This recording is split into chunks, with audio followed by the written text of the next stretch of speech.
नमस्कार दोस्तों, मैं कुलदीप सिंह स्वागत करता हूं हमारे अपने चैनल धुरंधर क्लासेस यूट्यूब चैनल पर। दोस्तों, जैसा कि हमारी चर्चा चल रही थी जय प्रक्रम और पोषण के ऊपर, जय प्रक्रम और पोषण के ऊपर हम काफ़ी सारे एमसीक्यू क्वेश्चन कर चुके हैं और आज की क्लास में उससे आगे के क्वेश्चन करेंगे। तो क्लास में एंड तक बने रही है। हम क्लास को बिना देरी के शुरू करते हैं। यहाँ पे हमें क्वेश्चन क्या दे रखा है, क्वेश्चन को ध्यानपूर्वक समझिए और फिर करने की कोशिश करिए। यहाँ पे हमें क्वेश्चन दे रखा है कि सूची 1 के साथ सूची 2 का मिलान कीजिए। यहाँ पे सहजीवी, फर्स्ट सहजीवी दे रखा है। फर्स्ट सूची में देखिए सहजीवी, मृतजीवी, कीटभक्षी और परजीवी दे रखा है। सूची 2 में देखिए अमरबेल, मशरूम, लाइकेन और घटपर्णी दे रखा है। तो हमें सूची 1 को सूची 2 से मिलान करना है। तो क्या होगा, देखिए सहजीवी किसके साथ मेल खाएगा, तो सहजीवी लाइकेन के साथ मेल खाएगा। तो सहजीवी लाइकेन के साथ मेल खाएगा। क्यों? क्योंकि सहजीवी जो लाइकेन होते हैं, लाइकेन सहजीवी होते हैं। लाइकेन क्या होते हैं, तो लाइकेन सहजीवी होते हैं, इसलिए 1 का सी हो जाएगा। तो 1 का सी हमें कहाँ दे रखा है, पहले सबसे पहले नंबर पे सी। तो यहाँ पे सी दे रखा है, बी ऑप्शन में भी सी दे रखा है और डी ऑप्शन में भी सी दे रखा है। अब आगे देखिए मृतजीवी। तो मृतजीवी का कौन सा ऑप्शन राइट ऑप्शन होगा? मृतजीवी क्या होते हैं, तो मृतजीवी मृत कार्बनिक पदार्थों से पोषण प्राप्त करते हैं। तो जो मशरूम होते हैं वह मृत कार्बनिक पदार्थों से पोषण प्राप्त करते हैं। तो ये मशरूम मृतजीवी से संबंधित हो जाएगा, मशरूम मृतजीवी। तो यहाँ पे दूसरे का तो बी राइट ऑप्शन है। तो दूसरे का बी हमें कहाँ दे रखा है, यहाँ पे बी में तो डी दे रखा है और यहाँ पे बी दे रखा है और यहाँ पे बी दे रखा है। तो ये तो ए तो पहले ही गलत हो गया, बी भी पहले ही गलत हो गया। अब सी और डी में से कोई एक राइट ऑप्शन होगा। अब हम देखते कीटभक्षी। कीटभक्षी क्या होते हैं, तो कीटभक्षी का मतलब क्या होता है, जो कीटों को पकड़कर पोषण प्राप्त करते हैं वो कीटभक्षी कहलाते हैं। तो कीटभक्षी कीटों को पकड़कर पोषण प्राप्त करते हैं। तो जो घटपर्णी होते हैं वो कीटों को पकड़कर पोषण प्राप्त करते हैं। तो यहाँ पे कीटभक्षी तो का क्या हो जाएगा, घटपर्णी हो जाएगा। तो तीसरे का डी हमें कहाँ दे रखा है, डी ऑप्शन में दे रखा है। तो ये डी ऑप्शन इसका राइट ऑप्शन होगा और सी ऑप्शन इसका गलत ऑप्शन होगा। समझ में आ गया। सहजीवी क्या होता है, तो जैसे हम एग्जाम्पल देखें लाइकेन सहजीवी होते हैं। तो लाइकेन सहजीवी होते हैं। तो यहाँ पे लाइकेन का तो सहजीवी के साथ मेल करना है आपको। और मशरूम मृत कार्बनिक पदार्थों से पोषण प्राप्त करते हैं, इसलिए मृतजीवी इसका राइट आंसर होगा। घटपर्णी कीड़ों को पकड़कर पोषण प्राप्त करते हैं, इसलिए घटपर्णी कीटों को पकड़कर पोषण प्राप्त करते हैं, वो घटपर्णी कहलाते हैं। तो यहाँ पे कीटभक्षी इसका राइट आंसर होगा। कीटभक्षी घटपर्णी से के साथ मेल खाएगा। और परजीवी क्या होते हैं, तो अमरबेल परजीवी का उदाहरण है। तो यहाँ पे 4 का ए से मिलान कर लो। तो यहाँ पे ये कौन सा ऑप्शन राइट होगा, डी ऑप्शन इसका करेक्ट ऑप्शन होगा। सहजीवी के साथ हमने किसको मेल किया, तो सहजीवी के साथ हमने लाइकेन को मेल किया, ए का सी। और मृतजीवी को मशरूम, कीटभक्षी घटपर्णी और परजीवी अमरबेल। अब आगे देखिए, आगे हम बात करते हैं। आगे 152 नंबर के क्वेश्चन को देखिए। यहाँ पे हमें क्वेश्चन दे रखा है कि निम्न में से कौन सी एक मनुष्य के दांतों की विशेषता नहीं है। निम्न में से कौन सी एक मनुष्य के दांतों की विशेषता नहीं है, कौन सी मनुष्य के दांतों की विशेषता नहीं है। यहाँ पे दे रखा है द्विबारदंती। ए ऑप्शन में हमें द्विबारदंती दे रखा है, बी ऑप्शन में समदंती दे रखा है, सी ऑप्शन में विषमदंती दे रखा है और डी ऑप्शन में गर्तदंती दे रखा है। तो कौन से मनुष्य के दांतों की विशेषता नहीं है, ये हमें बतानी है। तो कौन से मनुष्य के दांतों की विशेषता नहीं होती है, देखो द्विबारदंती का मतलब क्या होता है, द्विबारदंती का मतलब होता है कि 2 बार दांत उगना। जैसे मनुष्य में 2 बार दांत उगते, एक तो दूध के दांत और दूसरी बार अस्थायी दांत उगते। तो यहाँ पे द्विबारदंती, तो ये इसकी विशेषता हो जाएगी। समदंती का मतलब क्या होता है, समान दांत होना। तो क्या मनुष्य में समान दांत होते हैं, क्या नहीं होते मनुष्य में समान दांत, क्योंकि मनुष्य में 4 टाइप के दांत होते हैं, वो मैंने आपको बताया था। जैसे कृंतक दांत, रंध्रक दांत, अग्रचर्वणक दांत और चर्वणक दांत। तो यहाँ पे समदंती दांत तो मनुष्य में नहीं होते। तो समदंती दांत किस में होते, तो मछली में समदंती दांत होते। तो यहाँ पे ये ऑप्शन उसके विशेषता नहीं है, ये हमें बोल रखा था। तो कौन सी मनुष्य में दांतों की विशेषता नहीं है, तो समदंती ये मनुष्य में दांतों की विशेषता नहीं है। इसलिए इसका कौन सा ऑप्शन राइट है, बी ऑप्शन इसका करेक्ट ऑप्शन है। क्योंकि समदंती दांत किस में होते, तो मछली में समदंती दांत होते, जबकि मनुष्य में समदंती दांत नहीं होते। द्विबारदंती दांत तो मनुष्य में होते हैं, क्योंकि एक बार तो दूध के दांत उगते और इसके बाद अस्थायी दांत आते हैं। विषमदंती का मतलब होता है कि विभिन्न प्रकार के दांत आना। जैसे कृंतक दांत होते हैं मनुष्य में, कृंतक, रदनक, अग्रचर्वणक और चर्वणक। तो ये विषमदंती दांत होते हैं मनुष्य में। घर्तदंती का मतलब क्या होता है, घर्तदंती दांत जबड़े की हड्डी में घर्त में जड़े होते हैं, इसे घर्तदंती कहते हैं। इसलिए द्विबारदंती भी मनुष्य के दांतों की विशेषता है, विषमदंती भी मनुष्य के दांतों की विशेषता है और घर्तदंती भी मनुष्य के दांतों की विशेषता है। लेकिन समदंती ये मनुष्य के दांतों की विशेषता नहीं नहीं होकर ये समदंती मछली के दांतों की विशेषता होती है। अब आगे देखिए, आगे हम बात करते हैं नेक्स्ट क्वेश्चन के बारे में। 153 नंबर का क्वेश्चन देखिए, यहाँ पे हमें क्वेश्चन दे रखा है खाद्य धानी में खाद्य पदार्थ फंस जाते हैं, इस प्रक्रिया को कहते हैं। खाद्य धानी में खाद्य पदार्थ फंस जाते हैं, इस प्रक्रिया को क्या कहते हैं? यहाँ पे ए ऑप्शन हमें दे रखा है साइटोसिस, बी ऑप्शन हमें दे रखा है एक्सोसाइटोसिस, सी ऑप्शन दे रखा है एंडोसाइटोसिस और डी ऑप्शन दे रखा है इनमें से कोई नहीं। तो इनमें से कोई नहीं, तो अब यहाँ पे कौन सा ऑप्शन राइट होगा? खाद्य धानी में खाद्य पदार्थ फंस जाते, इस प्रक्रिया को क्या कहते हैं? तो इस प्रक्रिया को एंडोसाइटोसिस कहते हैं। तो एंडोसाइटोसिस हमें सी ऑप्शन में दे रखा है, तो सी ऑप्शन इसका राइट ऑप्शन है। समझ में आ गया? खाद्य धानी में खाद्य पदार्थ फंस जाते, इस प्रक्रिया को क्या कहते हैं? तो एंडोसाइटोसिस कहते हैं। क्यों? क्योंकि हम जानते हैं कि अमीबा में खाद्य पदार्थ एंडोसाइटोसिस द्वारा खाद्य धानी में फंसता है। समझ में आ गया? अब एक्सोसाइटोसिस क्या है? देखो यहाँ पे एंडोसाइटोसिस तो हमने समझ लिया कि अमीबा में खाद्य पदार्थ एंडोसाइटोसिस द्वारा खाद्य धानी में फंसता है, ये तो हम जानते हैं, इसलिए हमने ये सीधा आंसर टिक कर लिया, एंडोसाइटोसिस इसका राइट ऑप्शन होगा। लेकिन एक्सोसाइटोसिस क्या होता है? तो एक्सोसाइटोसिस क्या होता है? एक्सोसाइटोसिस पदार्थ निकालने की एक प्रक्रिया होती है। एक्सोसाइटोसिस क्या होता है? पदार्थ निकालने की एक प्रक्रिया होती है, इसलिए यहाँ पे बी ऑप्शन तो गलत ऑप्शन होगा। यदि आपको देखो एक्सोसाइटोसिस तो पदार्थ निकालने की प्रक्रिया की बात की जाए तब तो एक्सोसाइटोसिस राइट करना है। एंडोसाइटोसिस जहां अमीबा में खाद्य पदार्थ एंडोसाइटोसिस द्वारा खाद्य धानी में फंसता है, इसलिए एंडोसाइटोसिस जब खाद्य पदार्थ खाद्य धानी में फंस जाते हैं, ये बात की जाती है, तब तो एंडोसाइटोसिस होगा। यदि आपको किसी एग्जाम में पूछ लिया जाए कि पिनोसाइटोसिस क्या होता है, तो ये भी समझ लीजिए पिनोसाइटोसिस क्या होता है कि यहाँ बाह्य कोशिका तरल पदार्थों द्वारा घुले होते हैं और घुले हुए पदार्थों को कोशिका में लेने की प्रक्रिया पिनोसाइटोसिस कहलाती है। समझ में आ गया? पिनोसाइटोसिस क्या होती है? तो यहाँ बाह्य कोशिकीय तरल पदार्थों और घुले हुए पदार्थों को कोशिका में लेने की जो प्रक्रिया होती है उसे हम पिनोसाइटोसिस कहते हैं। यदि आपको फेगोसाइटोसिस की बात की जाती है तो फेगोसाइटोसिस क्या होता है? तो यहाँ बड़ी ठोस वस्तु और बैक्टीरिया या मृत कोशिकाओं को कोशिका में लेने की जो प्रक्रिया होती है उसे हम फेगोसाइटोसिस कहते हैं। तो मैंने आपको बता दिया कि एंडोसाइटोसिस क्या होता है, पिनोसाइटोसिस क्या होता है, एक्सोसाइटोसिस क्या होता है और फेगोसाइटोसिस क्या होता है। तो इसके बारे में हमने चर्चा कर ली। अब आगे हम बात करते हैं नेक्स्ट क्वेश्चन के ऊपर। नेक्स्ट क्वेश्चन हमें दे रखा है कि उच्च पौधों में हरित लवक के पाए जाने वाले वर्णक केरोटिन और जेंथोफिल क्रमशः किस रंग के वर्णक होते हैं? देखो केरोटिन और जेंथोफिल, केरोटिन तो कैसा होता है? केरोटिन तो नारंगी रंग का होता है और जेंथोफिल कैसा होता है? तो जेंथोफिल पीले रंग का होता है। तो हम जानते हैं कि केरोटिन तो नारंगी रंग का होता है और जेंथोफिल पीले रंग का होता है। तो यह हमें किस ऑप्शन में दे रखा है? क्रमशः बोल रखा है, तो केरोटिन तो नारंगी रंग का होता है, इसलिए ये सी ऑप्शन इसका होगा। और यहाँ पे जेंथोफिल ये पीले रंग का होता है, तो ये हमें सी ऑप्शन में दे रखा है, तो सी ऑप्शन इसका राइट ऑप्शन होगा। हमें ए ऑप्शन में पीला और हरा रंग दे रखा था, बी ऑप्शन में हरा और नारंगी रंग दे रखा है, सी ऑप्शन में नारंगी और पीला रंग दे रखा है और डी ऑप्शन में पीला और लाल रंग दे रखा है। यदि आपको दे रखा होता जैसे यहाँ पे इस तरीके से क्रमशः नहीं दे रखा होता तो पीला आगे भी आ सकता था और नारंगी पीछे आ सकता था, लेकिन हमें यहाँ पे क्रमशः की बात की जा रही है, इसलिए केरोटिन का रंग तो नारंगी होता है, तो नारंगी फर्स्ट नंबर पे आएगा और जेंथोफिल का जो रंग होता है वो पीला होता है, तो ये सेकंड नंबर पे आएगा। तो समझ में आ गया, केरोटिन नारंगी और जेंथोफिल पीला होता है, जो प्रकाश संश्लेषण में क्लोरोफिल की सहायता करते हैं। और क्लोरोफिल कैसा होता है? ये एग्जाम में पूछ लिया जाता है कि क्लोरोफिल किस रंग का होता है, तो क्लोरोफिल हरा होता है।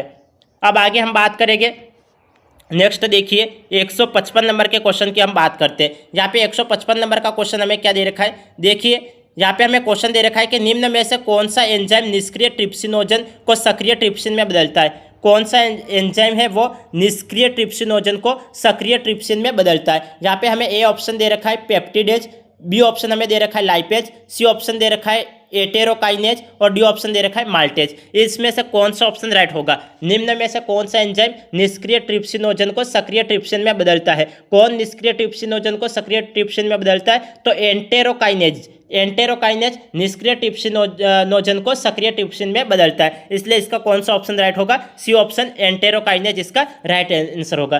क्यों होगा एंटेरोकाइनेज? तो समझिए काइनेज होता है वो ट्रिप्सिनोजन को सक्रिय ट्रिप्सिन में बदलता है, जो प्रोटीन पाचन में मदद करता है, इसलिए इसका कौन सा ऑप्शन राइट है? एंटेरोकाइनेज इसका राइट ऑप्शन है। यदि पेप्टिडेज की बात की जाए तो पेप्टिडेज क्या है, तो पेप्टिडेज पेप्टाइड्स को तोड़ता है। पेप्टिडेज क्या करता है, तो पेप्टिडेज पेप्टाइड्स को तोड़ता है। यदि लाइपेज की बात की जाए तो लाइपेज क्या है, तो लाइपेज वसा को, और माल्टेज की बात की जाए तो माल्टेज माल्टोज को ग्लूकोज में बदलने का काम करता है। तो समझ में आ गया पेप्टिडेज क्या होता है, लाइपेज क्या होता है, एंटेरोकाइनेज क्या होता है और माल्टेज क्या होता है। इन चारों के बारे में हमने चर्चा कर ली। एंटेरोकाइनेज क्या होता है, एंटेरोकाइनेज ट्रिप्सिनोजन को सक्रिय ट्रिप्सिन में बदलने का काम करता है और जो प्रोटीन पाचन में मदद करता है। इसलिए जो हमें क्वेश्चन दे रखा है निष्क्रिय ट्रिप्सिनोजन को सक्रिय ट्रिप्सिन में कौन बदलता है, तो एंटेरोकाइनेज इसका राइट आंसर है। पेप्टिडेज क्या होता है, तो पेप्टिडेज पेप्टाइड्स को तोड़ता है, लाइपेज वसा को और माल्टेज माल्टोज को ग्लूकोज में बदलने का काम करता है। आगे हम बात करेंगे 156 नंबर के क्वेश्चन की, जहाँ पे हमें क्वेश्चन दे रखा है कि प्रकाश संश्लेषण की इकाई क्या है। प्रकाश संश्लेषण की क्या इकाई है, यहाँ पे ए ऑप्शन हमें दे रखा है क्वांटासोम, बी ऑप्शन दे रखा है माइक्रोसोम, सी ऑप्शन दे रखा है स्फीरोसोम और डी ऑप्शन दे रखा है पेरोक्सीसोम। तो इसका कौन सा ऑप्शन राइट है। प्रकाश संश्लेषण की इकाई क्या है, तो प्रकाश संश्लेषण की इकाई क्या होती है, तो क्वांटासोम होती है। तो क्वांटासोम हमें कहाँ दे रखा है, यहाँ पे ए ऑप्शन में दे रखा है, तो ए ऑप्शन इसका राइट ऑप्शन है।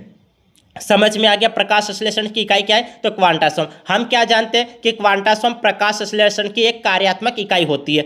यदि माइक्रोसोम की बात की जाए तो माइक्रोसोम क्या होता है, तो माइक्रोसोम किससे संबंधित होता है, तो माइक्रोसोम प्रोटीन संश्लेषण से संबंधित होता है। सी ऑप्शन दे रखा है स्फीरोसोम, स्फीरोसोम ये लिपिड भंडारण का काम करता है। और पेरोक्सीसोम ये ऑक्सीकरण से संबंधित होता है। पेरोक्सीसोम किससे संबंधित होता है, ऑक्सीकरण से संबंधित होता है। यहाँ पे प्रकाश संश्लेषण की बात की गई है, इसलिए क्वांटासोम इसका राइट आंसर है। यदि बात की जाती प्रोटीन संश्लेषण की बात की जाती तब तो माइक्रोसोम इसका राइट आंसर होता। यदि बात की जाती लिपिड भंडारण की तब इसका स्फीरोसोम इसका राइट आंसर होता। लेकिन यदि बात की जाती ऑक्सीकरण की तब पेरोक्सीसोम इसका राइट आंसर होता। तो समझ में आ गया, मैंने चारों ऑप्शन के बारे में बता दिया क्या होता है, ऑक्सीकरण क्या होता है, लिपिड भंडारण क्या होता है, प्रोटीन संश्लेषण क्या होता है और प्रकाश संश्लेषण क्या होता है। इन चारों के बारे में बात कर ली। प्रकाश संश्लेषण की बात की जाए तो क्वांटासोम राइट ऑप्शन होगा, प्रोटीन संश्लेषण की बात की जाए तब माइक्रोसोम इसका राइट आंसर होगा, लिपिड भंडारण की बात की जाए तब स्फीरोसोम इसका राइट आंसर होगा और ऑक्सीकरण की बात की जाए तब पेरोक्सीसोम इसका राइट आंसर होगा। अब आगे हम बात करते हैं, आगे देखिए 157 नंबर के क्वेश्चन के ऊपर हम चर्चा करते हैं। यहाँ पे हमें क्वेश्चन दे रखा है, इस क्वेश्चन को ध्यानपूर्वक समझने की कोशिश करिए। यहाँ पे हमें क्वेश्चन दे रखा है प्रकाश संश्लेषण में विमुक्त ऑक्सीजन का स्रोत है। प्रकाश संश्लेषण में विमुक्त ऑक्सीजन का स्रोत है, कौन सा है। यहाँ पे ए ऑप्शन में हमें जल दे रखा है, बी ऑप्शन में कार्बन डाइऑक्साइड दे रखा है, सी ऑप्शन में उपरोक्त दोनों और डी ऑप्शन में इनमें से कोई नहीं। तो इसका कौन सा ऑप्शन है, प्रकाश संश्लेषण में विमुक्त ऑक्सीजन का स्रोत होता है, कौन सा होता है। तो हम जानते हैं प्रकाश संश्लेषण के संबंध में कि प्रकाश संश्लेषण में जल प्राकशिक अभिक्रिया में टूटता है और जिससे ऑक्सीजन विमुक्त होता है। तो ऑक्सीजन विमुक्त होता है, इसलिए इसका कौन सा ऑप्शन राइट ऑप्शन होगा। देखो ऑक्सीजन विमुक्त होता है तो ऑक्सीजन का स्रोत है, तो कौन सा जल ही ऑक्सीजन का स्रोत होगा। तो यहाँ पे ए ऑप्शन इसका करेक्ट ऑप्शन है, क्योंकि प्रकाश संश्लेषण में जल प्राकशिक अभिक्रिया में टूटता है और जिससे ऑक्सीजन विमुक्त होता है। तो जल इसका राइट आंसर है, तो जल इसका राइट आंसर है। यदि यहाँ पे दे रखा है कार्बन डाइऑक्साइड, कार्बन डाइऑक्साइड तो ग्लूकोज निर्माण में उपयोग होता है। कार्बन डाइऑक्साइड किसके निर्माण में उपयोग होता है, तो कार्बन डाइऑक्साइड ग्लूकोज निर्माण में उपयोग होता है। यदि ग्लूकोज की बात की जाती तब तो कार्बन डाइऑक्साइड राइट ऑप्शन होता है, क्योंकि कार्बन डाइऑक्साइड ग्लूकोज निर्माण में उपयोग होता है। और ऑक्सीजन प्रकाश संश्लेषण में जल प्राकशिक अभिक्रिया में टूटता है, जिससे ऑक्सीजन विमुक्त होता है, इसलिए जल इसका राइट ऑप्शन है।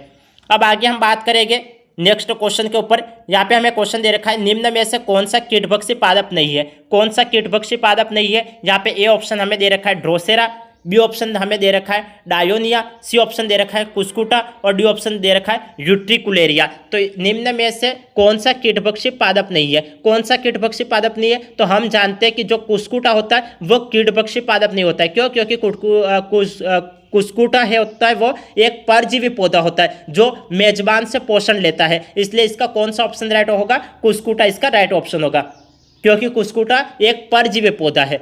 और कीटभक्षी अब कीटभक्षी पादप नहीं है ये बात की गई है। यहाँ पे ऑप्शन में क्या है और क्या नहीं है इसके बारे में आपको विशेष ध्यान में रखना है, क्योंकि यहाँ पे बोला गया था कि कौन सा कीटभक्षी पादप नहीं है, तब तो हमने कुस्कुटा इसका राइट आंसर कर लिया, क्योंकि कुस्कुटा क्या है, तो कुस्कुटा एक परजीवी पौधा है। यदि बात की जाती तो कि निम्न में से कौन सा कीटभक्षी पादप है, तो कीटभक्षी पादप है ये बात की जाती तब तो ड्रोसेरा इसका राइट आंसर होता, डायोनिया भी इसका राइट आंसर होता और यूट्रिकुलेरिया भी इसका राइट आंसर होता। क्यों? क्योंकि ड्रोसेरा, डायोनिया और यूट्रिकुलेरिया कीटभक्षी पौधे होते हैं जो नाइट्रोजन की कमी को पूरा करने के लिए कीट खाते हैं, इसलिए इसका कौन सा, देखो यदि कीटभक्षी पादप है ये बात की होती तो ड्रोसेरा, डायोनिया और यूट्रिकुलेरिया ये राइट आंसर होते हैं, क्योंकि ड्रोसेरा भी कीटभक्षी पादप है और डायोनिया भी कीटभक्षी है और यहाँ पे यूट्रिकुलेरिया भी कीटभक्षी है, क्योंकि ये तीनों कीटभक्षी पौधे हैं जो नाइट्रोजन की कमी को पूरा करने के लिए कीट खाते हैं। बाकी कुस्कुटा होता है, कुस्कुटा तो एक परजीवी पौधा है। अब आगे हम बात करेंगे, आगे देखिए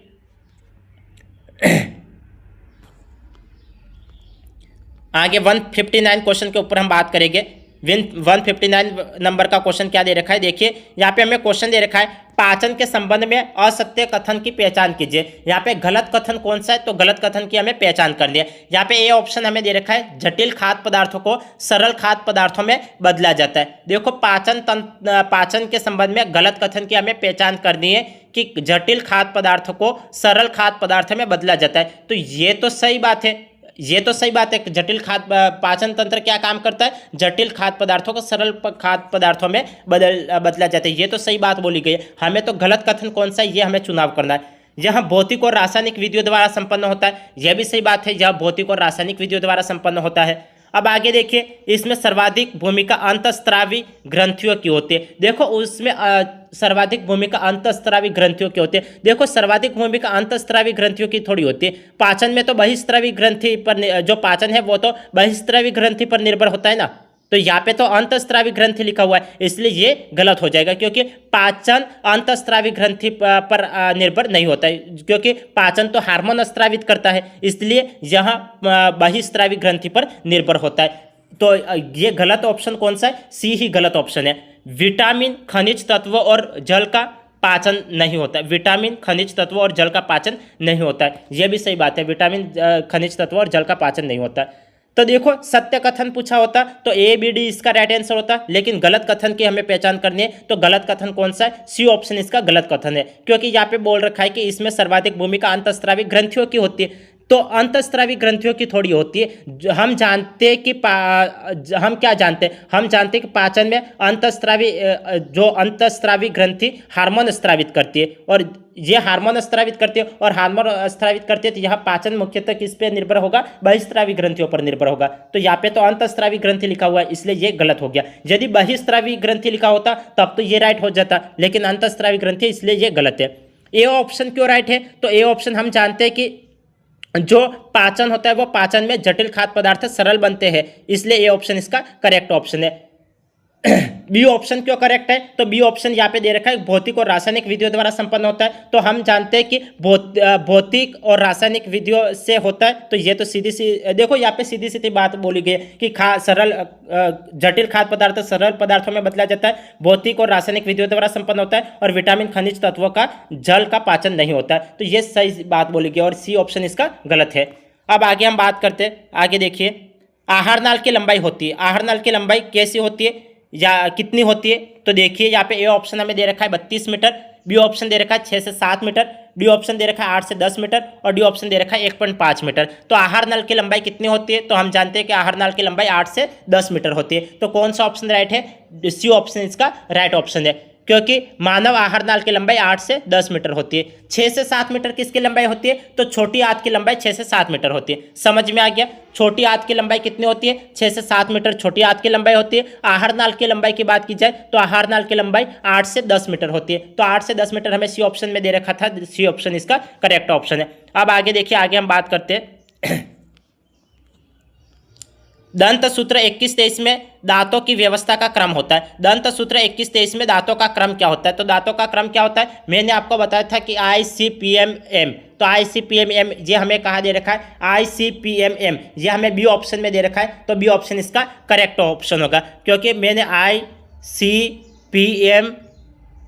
और एम, ये दंत सूत्र की व्यवस्था होती है। ICPM M। तो आई का मतलब क्या होता है? आई का मतलब कृंतक, सी का मतलब रदनक, पीएम का मतलब अग्रचर्वणक और एम का मतलब चर्वणक, ये होता है। अब आई की यहाँ पे 21 23, ये 21 23। अब दो क्या है? तो क्रांतक दांतों की संख्या कितनी है? देखो यहाँ पे आधे जबड़े एक, देखो या तो आप ऊपरी जबड़े की बात करो या निचले जबड़े की बात करो। तो ऊपरी जबड़े में पूर्ण जबड़े की बात करनी हो तब तो उसमें 2 का गुणा करना पड़ेगा, और दोनों जबड़ों के की बात कर रहे हो तब 4 का गुणा करना पड़ेगा। अब हम आधे जबड़े की बात करते हैं तो यहाँ पे कृंतक दांतों की संख्या कितनी होती है? तो आधे जबड़े में कृंतक दांतों की संख्या 2 होती है, और आधे जबड़े में रदनक दांतों की संख्या 1 होती है, और अग्रचर्वणक दांतों की संख्या 2 होती है, और चर्वणक दांतों की संख्या 3 होती है। यदि पूर्ण जबड़े की बात की जाती है, या तो ऊपरी पूर्ण जबड़े की बात करो या फिर निचले पूर्ण जबड़े की बात करो, तब उसमें 2 का गुणा कर लो। या यदि ऊपरी पूर्ण जबड़े की बात करो तो यहाँ पे कृंतक दांतों की संख्या ज्ञात करनी है तो 2 में 2 का गुणा करो। ठीक इसी तरीके से रदनक की बात करनी है तो 1 में 2 का गुणा करो।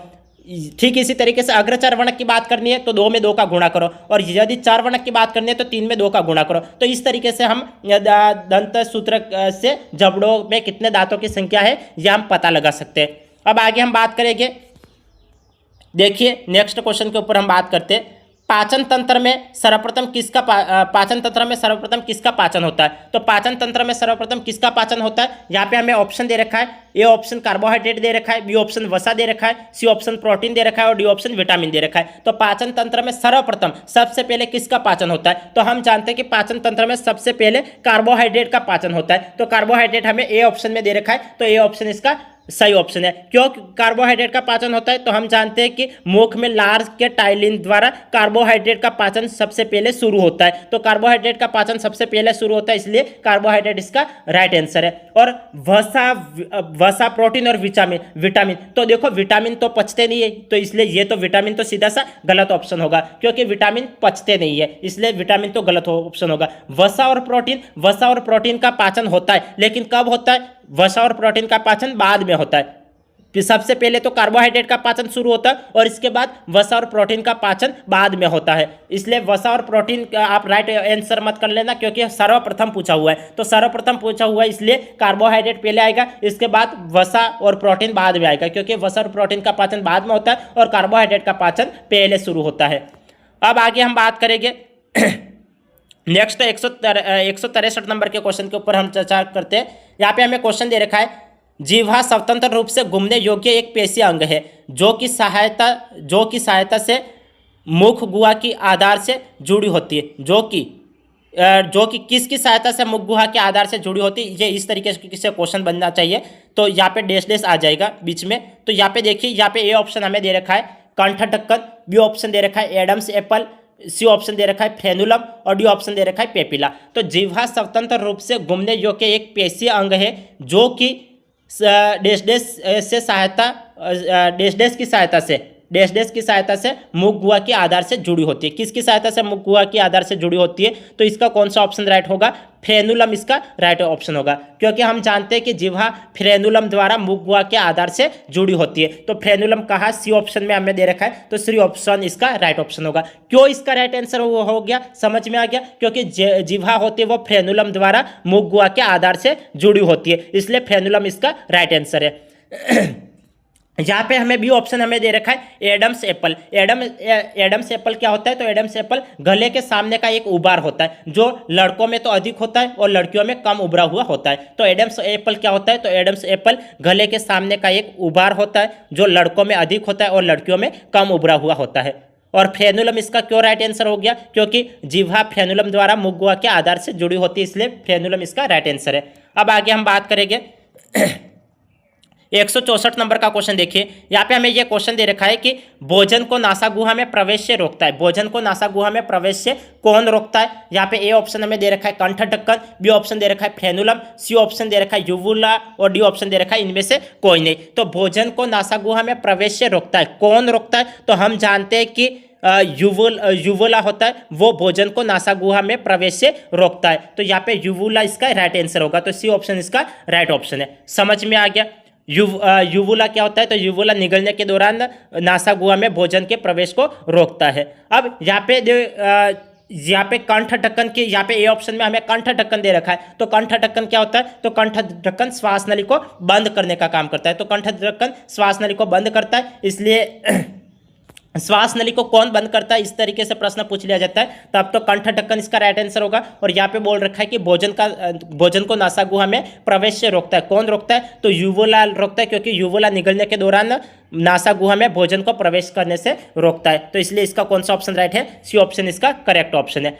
अब आगे हम 165 नंबर के क्वेश्चन के ऊपर हम बात करेंगे। देखिए नेक्स्ट क्वेश्चन हमें दे रखा है, भोजन किस द्वार के माध्यम से भोजन नली में प्रवेश करता है, भोजन किस द्वार के माध्यम से भोजन नली में प्रवेश करता है। यहाँ पे ए ऑप्शन हमें दे रखा है कंठ ढक्कन, बी ऑप्शन हमें दे रखा है निगल द्वार, सी ऑप्शन दे रखा है अलीजिह्वा और डी ऑप्शन दे रखा है कंठ द्वार। तो इसका कौन सा ऑप्शन राइट होगा, भोजन किस द्वार के माध्यम से भोजन नली में जाता है, तो भोजन निगल द्वार के माध्यम से भोजन नली में जाता है, तो निगल द्वार हमें कहाँ दे रखा है, यह हमें बी ऑप्शन में दे रखा है, तो बी ऑप्शन इसका करेक्ट ऑप्शन है। क्योंकि हम क्या जानते हैं, हम जानते हैं कि भोजन निगल द्वार के माध्यम से भोजन नली में जाता है, इसलिए निगल द्वार इसका राइट आंसर है। कंठ ढक्कन, यहाँ पे ए ऑप्शन में हमें कंठ ढक्कन दे रखा है, तो कंठ ढक्कन क्या होता है, कंठ ढक्कन ये कंठ ढक्कन और कंठ द्वार श्वास नली से संबंधित होते हैं, इसलिए कंठ ढक्कन तो गलत ऑप्शन होगा, अलीजिह्वा भी गलत ऑप्शन होगा और कंठ द्वार भी गलत ऑप्शन होगा।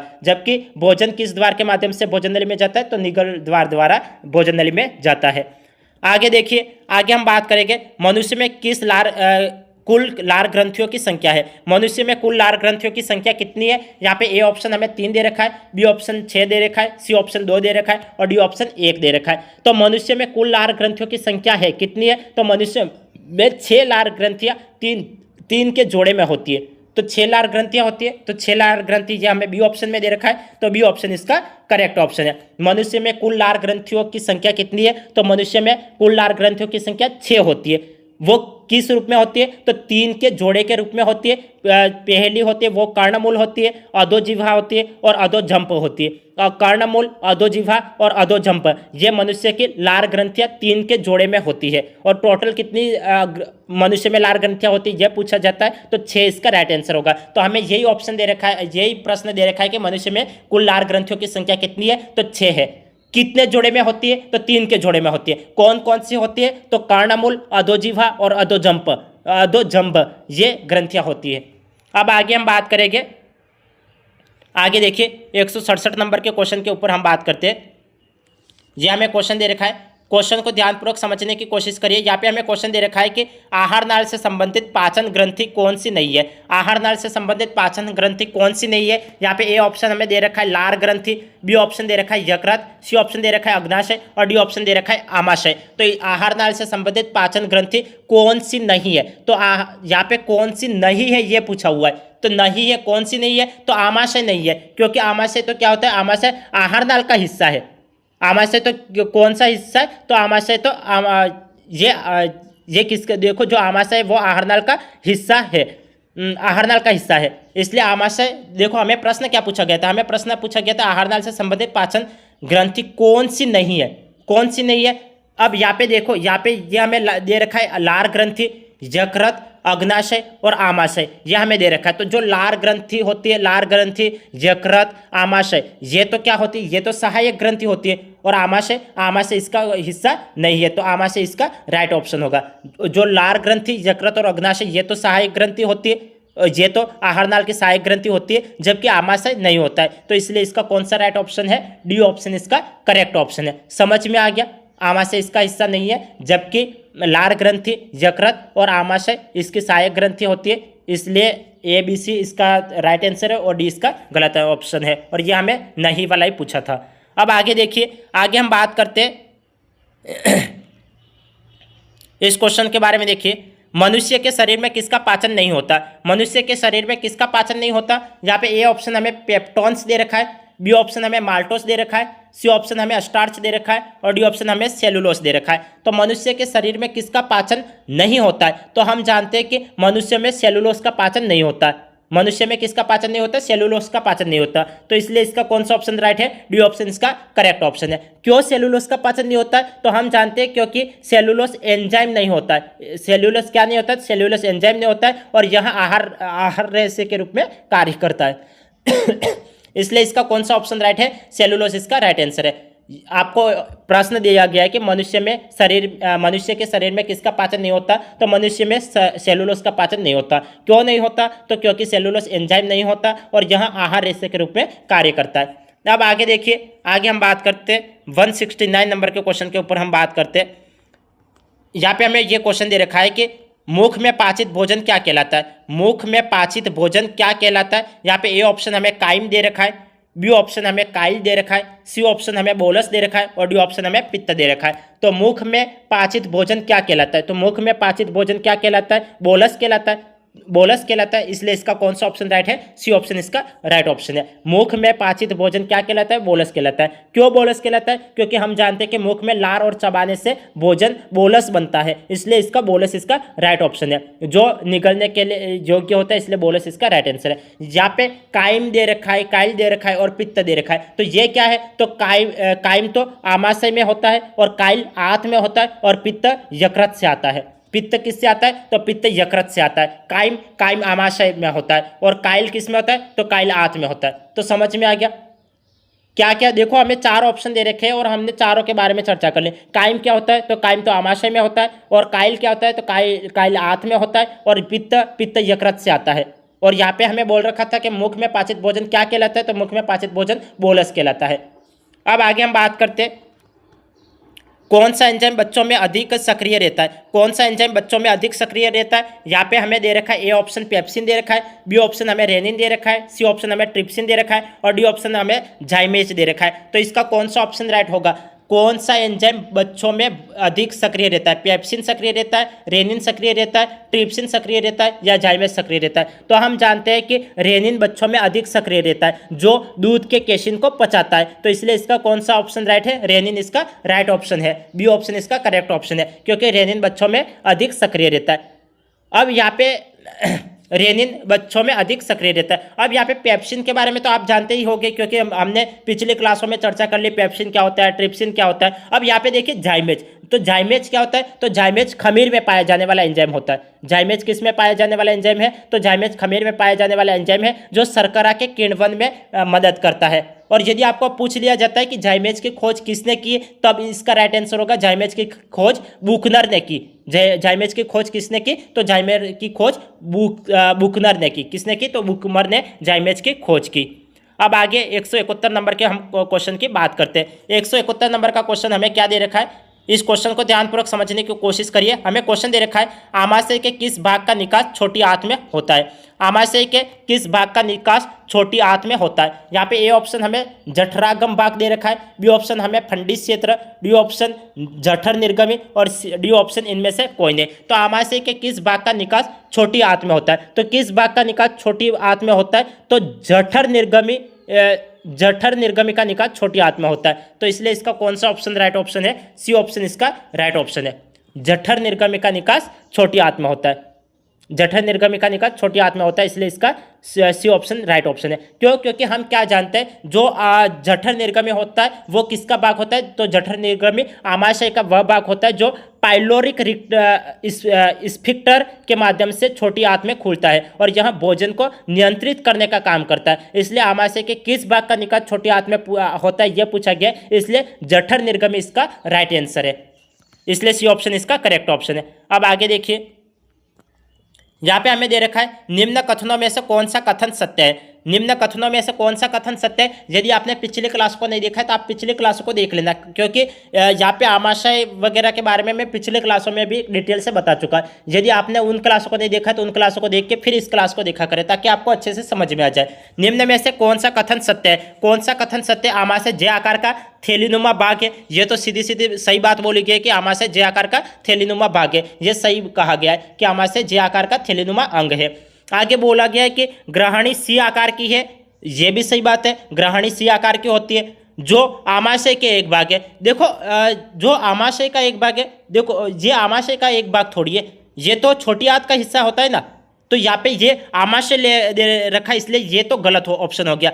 राइट ऑप्शन कौन सा है, फर्स्ट वाला राइट ऑप्शन है, तो केवल कथन 1 इसका राइट ऑप्शन होगा, डी ऑप्शन इसका करेक्ट ऑप्शन है। देखो यहाँ पे बोला गया है कि कौन सा कथन सही है, आमाशय जे आकार का थैलीनुमा बाग है, ये तो सही बात है। ग्रहणी सी आकार की है, ये भी सही बात है, ग्रहणी सी आकार की है। और जो आमाशय का बाग है, यदि इसकी जगह दे रखा होता कि यह छोटी हाथ का हिस्सा ये दे रखा होता, या फिर छोटी हाथ का बाग है ये दे रखा होता, तब तो ये राइट आंसर होता। लेकिन यहाँ पे दे रखा है आमाशय का बाग है, इसलिए ये गलत हो गया, क्योंकि ये आमाशय का बाग नहीं है, ये छोटी हाथ का बाग है, इसलिए ये गलत ऑप्शन हो गया, दूसरा गलत ऑप्शन हो गया। फर्स्ट इसका राइट ऑप्शन है।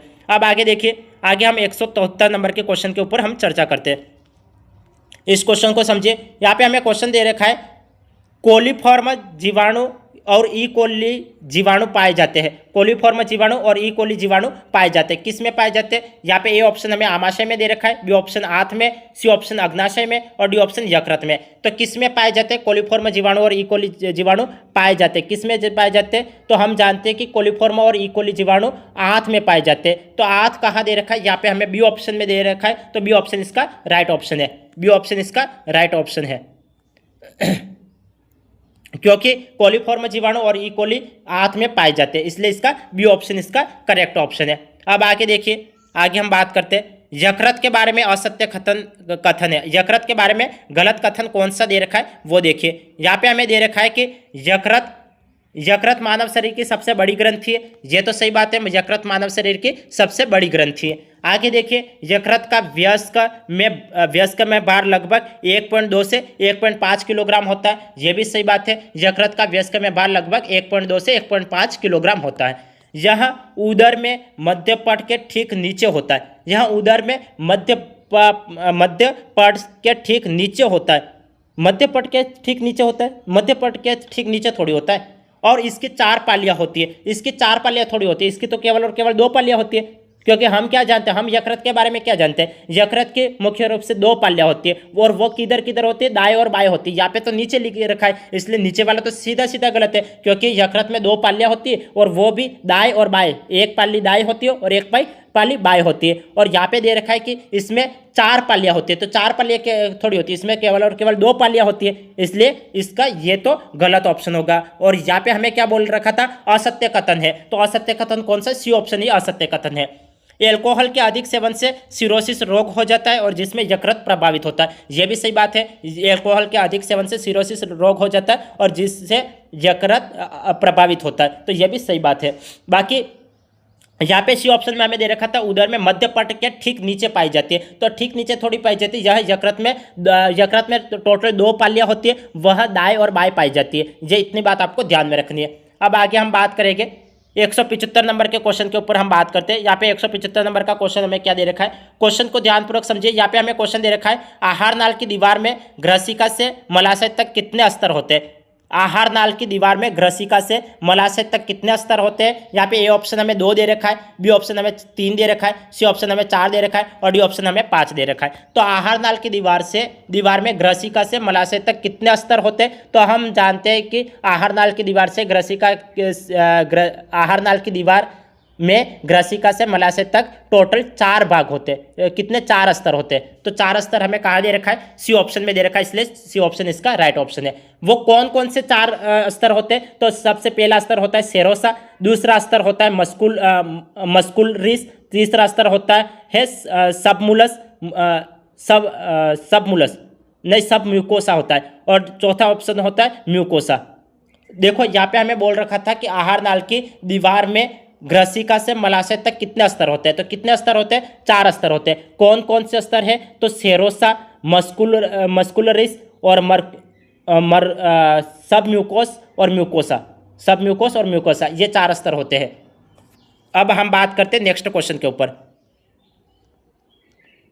नेक्स्ट क्वेश्चन हमें दे रखा है आंत्र की अनुप्रस्थ काट के आरेखीय निरूपण में सबसे बाहरी परत होती है, सबसे बाहरी परत कौन सी होती है? यहाँ पे ए ऑप्शन हमें दे रखा है म्यूकोसा, बी ऑप्शन हमें दे रखा है सिरोसा, सी ऑप्शन हमें दे रखा है मस्कुलरिस और डी ऑप्शन दे रखा है सब म्यूकोसा। तो आंत्र की अनुप्रस्थ काट के आरेखीय निरूपण में सबसे बाहरी परत होती है, कौन सी होती है? क्या म्यूकोसा होती है, सीरोसा होती है, मस्कुलरिस होती है या सब म्यूकोसा होती है? तो इसका कौन सा ऑप्शन राइट होगा? तो हम जानते हैं कि जो सीरोसा होता है वो सीरोसा आंत्र की सबसे बाहरी परत होती है जो संयोजी उत्तक और उपकला से बनी होती है। तो यहाँ पे सीरोसा बी ऑप्शन हमें दे रखा है, तो बी ऑप्शन इसका राइट ऑप्शन है। समझ में आ गया? सीरोसा आंत्र की सबसे बाहरी परत होती है जो संयोजी उत्तक और उपकला से बनी होती है, इसलिए इसका बी ऑप्शन सीरोसा इसका राइट ऑप्शन है। अब आगे देखिए, आगे हम बात करते हैं 177 नंबर के क्वेश्चन के ऊपर हम बात करेंगे। यहाँ पे हमें क्वेश्चन दे रखा है कि आहार नाल की दीवार का कौन सा स्तर रुधिर, लसिका और तंत्रिका युक्त मुलायम संयोजी उत्तकों का बना होता है? देखो क्वेश्चन क्या दे रखा है, यदि आपको क्वेश्चन समझ में नहीं आता है तो क्वेश्चन को 1 से 2 बार रिपीट करके देख लेना ताकि आपको क्वेश्चन अच्छे से समझ में आ जाए। यहाँ पे हमें क्वेश्चन दे रखा है तो क्वेश्चन को ध्यानपूर्वक समझिए। क्वेश्चन दे रखा है कि आहार नाल की दीवार का कौन सा स्तर रुधिर, लसिका और तंत्रिकाओं युक्त मुलायम संयोजी उत्तकों का बना होता है? यहाँ पे ए ऑप्शन हमें दे रखा है सीरोसा, बी ऑप्शन दे रखा है मस्कुलरिस, सी ऑप्शन दे रखा है सब म्यूकोसा और डी ऑप्शन दे रखा है म्यूकोसा। तो इसका कौन सा ऑप्शन राइट होगा? तो इसका कौन सा ऑप्शन राइट होगा? तो हम जानते हैं कि सब म्यूकोसा इसका राइट आंसर होगा, क्योंकि आहार नाल की दीवार का कौन सा स्तर रुधिर, लसिका और तंत्रिका युक्त मुलायम संयोजी उत्तकों का बना होता है?